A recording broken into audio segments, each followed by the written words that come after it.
Hello, fellow humans. It's me again, here to ramble and rant more about various video games, mostly relating to Grand Theft Auto today. If that interests you, stick around. If that does not, then goodbye and have a good day. In the meantime, begin rambling.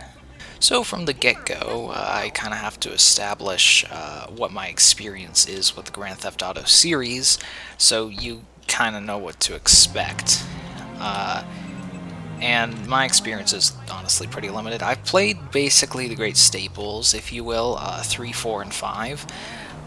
But other than that, I really have not played any Grand Theft Auto games, so not any of the 4 expansions, or San Andreas or Vice City. Sorry, guys.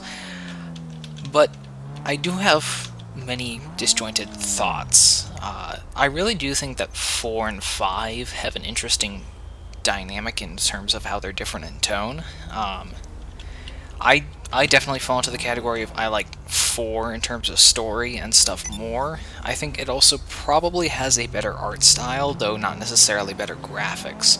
Obviously, GTA 5 looks much more photorealistic and fancy and stuff. I just kind of like GTA 4's tone and colors and vehicle physics and stuff like that. If I had to compare GTA 5 and GTA 4, I would probably say that GTA 5 is Mission Impossible to GTA 4 being Jason Bourne. GTA 4 is more realistic and grounded. The characters are more human, whereas GTA 5 is more bombastic. You fly around in jets blowing stuff up, you steal tanks, you do all kinds of weird and wonky stuff. Trevor Phillips is just Trevor Phillips. There's all kind of that stuff. Being that I just did not really enjoy the GTA 5 story mode as much. I really liked the world and all the NPCs doing stuff and things like that. There's more space, there's more things to do. That's pretty cool. I just didn't really like all the story. The characters, I liked Michael, but everybody is so comedically messed up as a character that it's hard for me to really sympathize with any of them. I really just wanted Trevor to die from the get-go, and I know a lot of people probably find that upsetting, but like, he's just such a horrible person. I couldn't be made to like him in any capacity. The same way, while I wanted to like Michael, he was just so messed up as a person, and I think the reason I liked Michael more was probably because at least he showed some remorse over his life, kind of the same way Nico Bellic genuinely feels remorse for the things he does and is concerned over his own mental state, as opposed to just, excuse you, sir, as opposed to just being kind of neutral. Like, Franklin and Trevor don't seem to really address what they do. And in Franklin's and Trevor's case, I guess you could say, like, oh, they that's just their life, so they don't care. But, like, it's not... I don't really sympathize with characters who regularly murder people and don't feel anything about it. Like, I like that scene in GTA 4 where they address, like, what's gonna happen to your soul, Nico? And he's like, humans don't have a soul, and that kind of whole thing. Which is kind of why I liked 4 more, is just, there's a lot of that depth and complexity, and they address the elephant in the room that is, you are playing as a pretty evil person, and how do you grapple with that? And that's why I like GTA 4 more. Now, granted, GTA 5 I do like for the online, which I'm doing right now, but I also do have some thoughts on GTA Online. Obviously, the NPCs and world and stuff is a little dumbed down, just because it has to be for performance and things, but it is kind of sad, because while I like driving around in the story mode and stuff, I don't really like doing the story missions, because it's just... They got to a point where it's like, hey, you get to play as Trevor and electrocute an innocent person. I was like, nah, I don't feel right about doing that. That's kind of messed up. So I do like just playing single player, or not single player, but multiplayer, and just kind of cruising around and doing odd jobs and buying police cars and things. GTA Online, though, is weird, because GTA Online players are just the strangest... I don't even know if they're humans or not. Like, they just act weird. Now, this may be because they're all children, which I will talk about later, because that's a whole other thing that needs discussion, obviously. But, like, they just... You'll be driving along doing nothing, and some random dude will show up, park in front of you, pull out an AR, and blow your head off, and then just leave. And you're kind of like... Well, it's not like, oh my goodness, everybody doesn't RP, and oh, how evil they are, but it's also just kind of weird. Like, people seem to have no sense of fun. Like, you play TF2, and if you just start dancing in the middle of the room, people will be like, oh, okay, and they might join you with dancing or leave you alone, or maybe just shoot you anyway. But like GTA 5, they don't get it. Like, people see this enormous, expansive open world where you can do tons of things. You can race with people, you can rob banks together, or you can fight each other, or you can do this, or you can do that, and they're all like, hey, what if we just shoot each other all the time? Like, you can play Call of Duty and do that too. There are other open world games where more of the point is to go kill each other.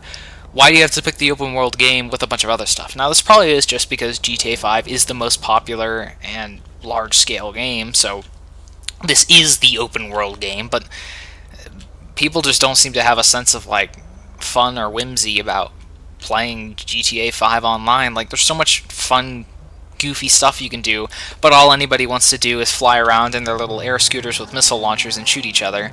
Which, I mean, if that's your thing, that's fine. Maybe you like PvP stuff, but it's like everybody all the time, 24/7, is just there to destroy each other and grief each other and trash talk each other, and, like, I don't get it. Now, maybe that's just me. I interact with video games in kind of a different way. I'm more of the immersion story type who just likes to drive around obeying the traffic laws like an absolute boring no-brainer. But it genuinely confuses me all the time. Like, why do GTA players, why are they just so mean, man?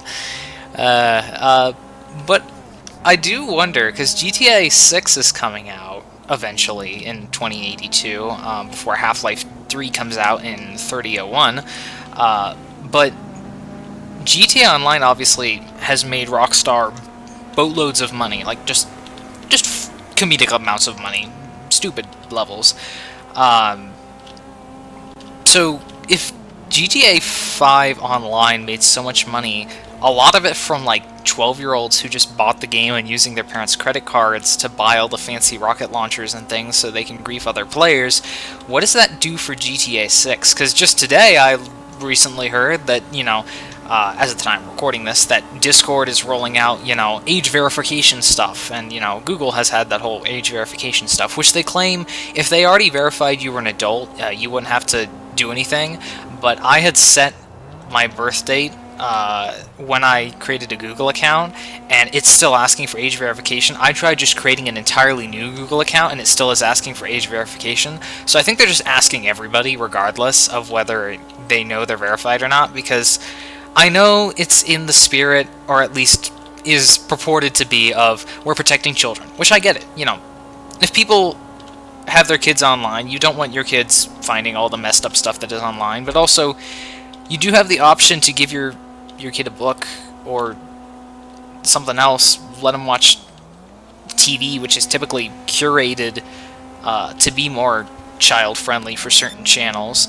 Granted, I do not have any children, so I don't have an experience parenting, but it does seem like don't just hand your kid an iPad and be like, here's Google, have fun. Like, no, that's not how it works. And yeah, maybe you can create a child-safe browser, but it doesn't seem to make sense to do this for everybody and then ask them to give you the 3 golden things you should never, under any circumstance, give anybody online: your Face ID, your a face scan, your credit card, and your government ID. Like, you should never give those to anybody online unless you're directly purchasing something or it's a government website. And yeah, Google probably already has your credit card information, so why are they asking you to give it again just to verify your age? Like, yes, I agree we should be protecting our children online. Do I think this is the right way?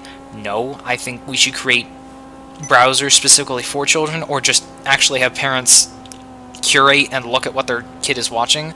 Like, the same thing, watch a movie before you let your kids watch it. Don't just, oh, it's PG rated and hand it to them. There are a lot of PG rated movies that I don't think kids should be watching necessarily. So don't just take a rating as a do-all, especially if you have a particular religion you ascribe to and therefore have different standards. You wouldn't just be like, oh, well, this secular organization said that this was PG. Well, maybe your religion dictates something different and you're not okay with certain things that the movie does have, but this particular governing body says, nah, it's PG, it's fine. So the same way, you shouldn't just hand your kid an iPad and be like, oh yeah, you shouldn't just look at a game and say, oh, it's T-rated, it's fine for my teen. Maybe it isn't, I don't know. So I think that same principle applies. But it makes me wonder, now that I've gone on this absurd tangent, if if GTA 6 comes out and it has an online feature, which it most likely has, because look at the money Rockstar's made, of course they're going to do it.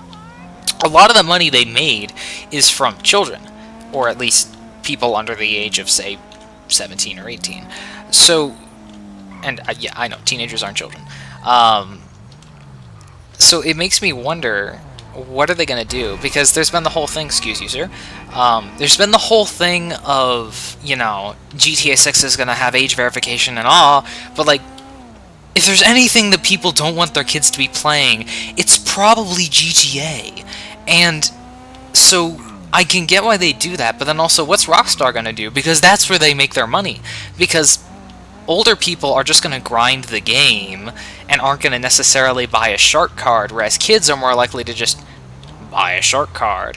And so it really makes me wonder, what's Rockstar going to do? Are they going to be like, we will protect children in age verification and hope that they can still make money? Or are they going to say, no, we're going to still let kids play the game as long as their parents let them and all that, and so make more money? Like, what are they going to do? That's something I wonder. In terms of GTA 6's story mode coming out, I most likely will not buy GTA 6 because it just does not look like a 4 to me. And obviously my computer's not going to be able to run it or anything. But I think GTA 6 probably will do a much better job at balancing 4 and 5. I think it will still have that cinematic, flashy, glamorous tone, especially being set in Miami, kind of that of GTA 5, but I will think it will be more realistic and maybe a little more grounded than GTA 5 is, because let's be honest, GTA 5 is pretty absurd at times, which can often be very funny, because, like, if you just saw someone driving around like this in GTA 5, you might say, wow, this is a pretty realistic game. Then Michael comes along in a tank and blows up 67,000 cops in 1 minute, and you're like, well, maybe this isn't realistic after all. And so I think GTA 6, because people now, with all the RP stuff, are probably more likely to want a more realistic GTA campaign, but I do think that it will still maintain that glamorous tone that GTA 6 or GTA 5 has, and so I think it's probably likely that it will be pretty grounded still. That's really not my thing. I like when when the characters in GTA are genuinely not great people, but they don't feel happy or glamorous about it. Like, sure, Michael is pretty sad about his life, but he still feels energized by just robbing a store or something, which is its own level of, like, ethical quandary. But I like the way Nico never gets a rush from any of it. He's never super pumped up because he feels like it's the good old days and he blew something up. No, he's always angry or upset about it, and he's always really bitter and cynical about it, which ironically is funny because GTA 5 has a much more narcissistic approach to its world building and storytelling. GTA 4 feels like it's trying to speak a message, and not like a political agenda or something, just trying to talk about how genuinely hard it is for a realistic GTA protagonist to live. You know, there's the whole struggle with his cousin Roman and the American dream, and I was just looking through the achievements and looking at that one achievement you get for playing the mission where the cab depot gets burned down, and it's a picture of the American flag broken in two, symbolizing Roman's American dream, and that was genuinely just kind of sad looking at that. That's what I really liked about GTA 4, is it is this kind of melancholic story of, you know, a broken guy who's done bad things and doesn't know really what to do about it. And obviously GTA 5 is fun for being that more action movie, classic Hollywood type film, movie, game thing. Words, grammar, I know. Which obviously fits the tone of being set in a LA setting. It's just, I don't know, I really liked, and honestly, GTA 4's world almost feels friendlier. Like, NPCs in GTA 5 are often just always annoying and abrasive. They're always yelling insults at you, or talking about how great their life is compared to you, whereas GTA 4's NPCs, they just feel like people getting by. Like, they don't necessarily feel particularly evil or annoying, they're just goofy little humans walking around in their silly lives. And yeah, well, they may seem stupid, or, you know, engrossed with really meaningless concepts, you know, too absorbed in their dumb little lives to notice anything. They don't necessarily feel like they're actively antagonistic. The same way the cops don't feel in GTA 4 like they just hate the player. It just feels like they're just doing their job. Oh, sorry. Yeah, I cannot drive in this game. I know GTA 4 and 5 driving, I won't touch on that because that's a whole bag of worms. I play BeamNG, so I like GTA 4's driving, but obviously your average console player probably likes GTA 5's simple driving. It's just driving like this is really hard because you tap the D and you tap the A and your car drives off the cliff, so there's a lot more touchy steering that is hard to drive slow. It's great for driving fast. It feels incredible driving fast, but driving slow feels not as great as GTA 4, because in GTA 4 you're driving slow all the time. In GTA 5 you're typically driving fast. I mean, this road is practically asking to be driven fast on, just the way it's designed. So, again, giant tangent. You're welcome. I don't even remember what I was talking about. Okay, well, that concludes this episode of Maverick Talks About Stuff and incoherently rambles into a microphone while driving around like an NPC in a video game that people definitely should not be caring about as much as they do. Thank you for watching.